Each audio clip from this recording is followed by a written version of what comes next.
At the moment, many of us feel we're in a very difficult time politically. Many of us feel that we are going in very dangerous directions, and there's a very strong sense that there's really nothing I can do at the moment, that things have taken on a direction that I'm unhappy with, and sadly I happen to be born in such an era. Very dangerous way of thinking. On the contrary, realize the world that exists is a world that we humans have created. Oftentimes, and this may well be one of those cases, it's a world we've created through our worst patterns and ruts, based upon fears, worries, anxieties that lead us into types of discrimination and that can lead us to very poorly interact with the world around us. If that's the case, and it may well be the case in the world we're currently living in, the key is to break out of that. The key is to actively break out of those patterns and ruts based upon those fears and anxieties. It involves, therefore, reaching out and working with others around us. If we feel, oh, but I know what's right and those around me don't, well, there are reasons those around me are also very unhappy with the world.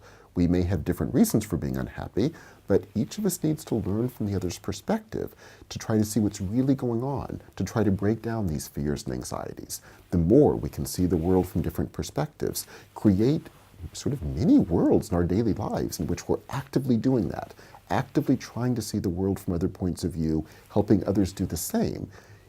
Through that action, which may sound very mundane, but through that work, it's surprising how much we can do to really alter our understanding of the world, alter the understanding of others around us, and quickly break out of that sense that there are no alternatives, the world that exists is just going in a bad direction.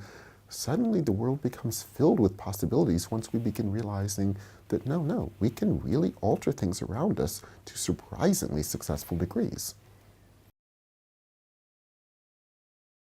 One of the things that often restricts us is we tend to think, well, to act well politically, I have to have a perfectly formed vision of where we should be going, and until I do, I'm really kind of powerless because I won't be able to act effectively in the world. Actually, on the contrary, think of it in terms of setting trajectories. So, do any of us have a perfect vision of where we should be going? No, or those few of us who think we do probably have visions that may be very dangerous for the world. So think in terms of these trajectories instead.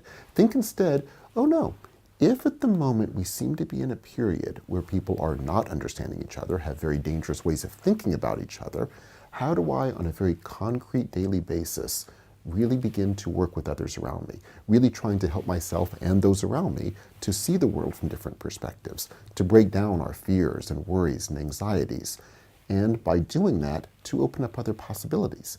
Now, where will this take us? What type of a world will we begin to build by doing this? We have no idea. And importantly, we need to tell ourselves it's good that we have no idea. We're trying to create trajectories in which we will begin to interact with those around us in better ways. We honestly don't know what forms that will end up taking in the future.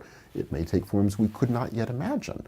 But the work of building these relationships, trying to see the world in complex ways and working with others and doing it, that work is that from which these new possibilities will emerge. It's that from which, hopefully, better political situations will develop.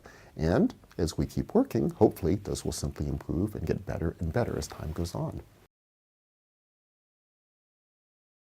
So often, and sadly we're in one of those times when this seems to happen quite frequently, we'll encounter people who we think just cannot see the world the way we see the world, and it's simply impossible to break them out of their very restricted views, from our opinion, of what politically should happen.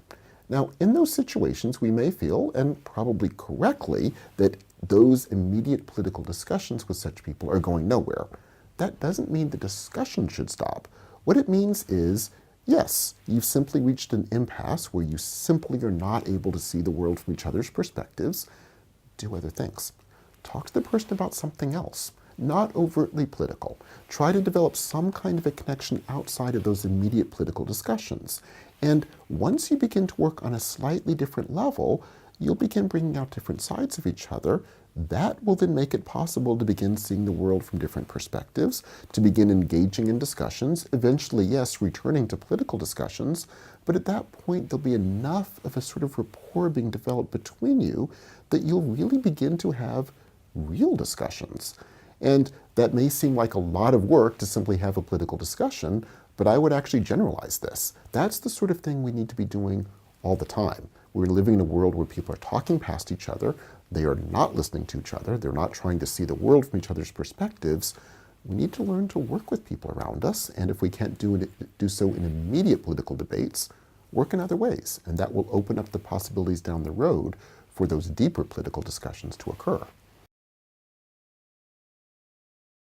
So politicians today have become very good at saying things that seem to appeal to people in an immediate level.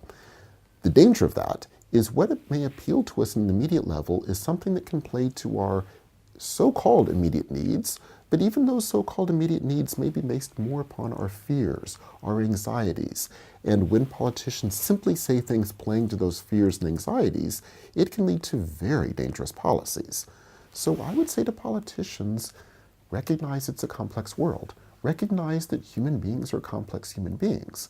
And yes, appeals to people's immediate desires may gain one immediate support.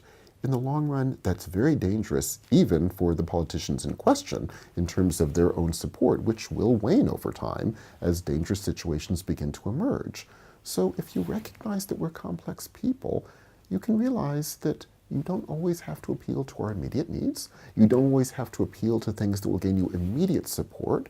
You need to realize, on the contrary, you'll gain a deeper support of the population over time by showing them that you are a complex person. You see the world around you in complex ways. It doesn't yield easy solutions, but as people see that you are someone dealing with situations in their complexity, they'll come to realize that you're someone they can trust at a deeper level than simply thinking, this person will give us X because I want X right now.